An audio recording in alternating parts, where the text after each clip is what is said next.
We have been trying to find out what love is, but we will never find it by trying to get a definition out of a book or something of that kind. The only way that honest, simple, genuine love can be transmitted is by experience, by the absolute fact of itself. Are we able to be kind to each other? Are we able to forgive our enemies? Are we able to do good to those who despitefully use us? Are we willing to continue quietly in a meek way of life? Are we interested in the simple humilities of virtue? Do we want a happiness that arises from making others happy, rather than sacrificing them to our happiness? Do we want a happy home? Are we willing to support it by character, by integrities? Love is an experience of consciousness, an experience in the soul of man. It is something that is a great releasing power against the tyranny of personal attitudes. It is placing something bigger than yourself in the foreground of your life. It is dedicating to your acts to projects, to purposes, to convictions that are of common good to all mankind. Love is a mature emotion. It is not the mysterious bubbling of adolescence. It is a deep, lasting, enduring dedication. Love is not merely staying with it till it hurts and then walking out on it.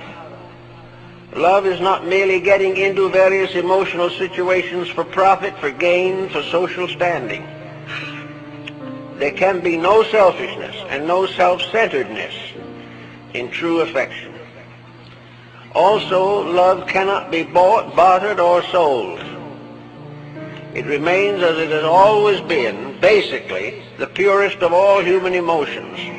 And if it becomes adulterated or becomes defiled, it is one of the most terrible adversities with which we must struggle in our course of existence. Between our love principle in our souls and its expression in life is a strange personality equation, full of self-centeredness, full of false ambitions, full of prejudices and tyrannies and intemperances and intolerances.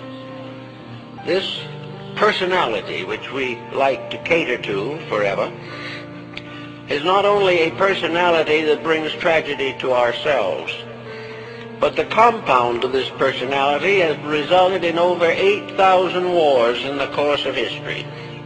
That is rather too many. And many of these wars have been fought to defend peace. We have fought also about religion and about the very brotherhood which we need so desperately. And yet, after it's all said and done, and we look around ourselves and we say, well, what can we do about it? It's truly a terrible situation. And if it continues as it is, it'll be a fatal situation. So we're going to have to recognize that all the compromising that we do in order to accomplish our own personal desires, all these things, all this compromise leads to nothing. It never has succeeded, never can. For all this great struggle of competitive materialism ends at the grave. And we take with us out of this life only what we brought in, ourselves. So with this, it shouldn't be so difficult for the individual to say to himself, let's make this daily life a little happier for everyone. Let's try to do it right for a change.